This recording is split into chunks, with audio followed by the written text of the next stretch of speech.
আসসালামু আলাইকুম everyone, welcome to our channel Poly Kitchen 3। আজ আমি বানাবো আলুর চিপস। তার জন্য একটা বড় সাইজের আলু নিয়ে নিয়েছি। এবার আলুটা ভালো করে ছিলে নেব।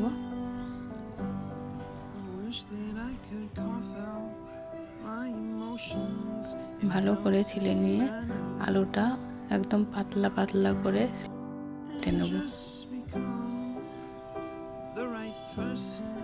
গ্রেটারের সাহায্যেও কেটে নেওয়া যায়, আমি চাকুতে কেটে নিয়েছি। এভাবে পাতলা পাতলা করে কেটে নিতে হবে। এরপর ওই আলুগুলো ভালো করে 3 থেকে 4 বার ভালো করে ধুয়ে নেব। খেয়াল রাখতে হবে কোনো রকম আলুর রস যেন না থাকে।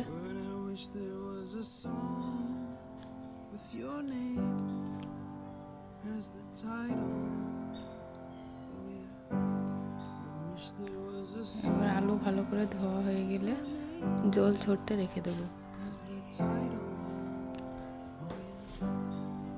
কোনো টিস্যু বা কাপড়ের সাহায্যে জল ভালো করে মুছে নিলেই হবে।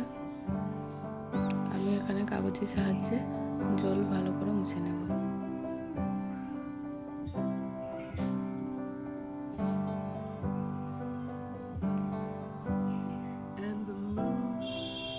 সব আলুগুলোই ভালো করে জল ঝরিয়ে নিয়েছি। এবার গ্যাসে তেল গরম করতে দিয়ে দেব। গ্যাস লো টু মিডিয়াম ফ্লেমে রাখলেই হবে।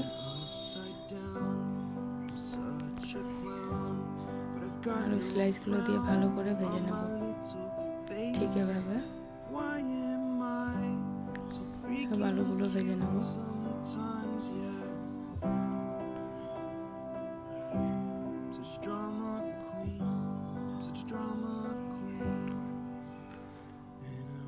এবার এর মধ্যে সামান্য লবণ, শুকনো লঙ্কা গুঁড়ো এবং চাট মশলা দিয়ে ভালো করে মাখিয়ে নিতে হবে। ব্যাস।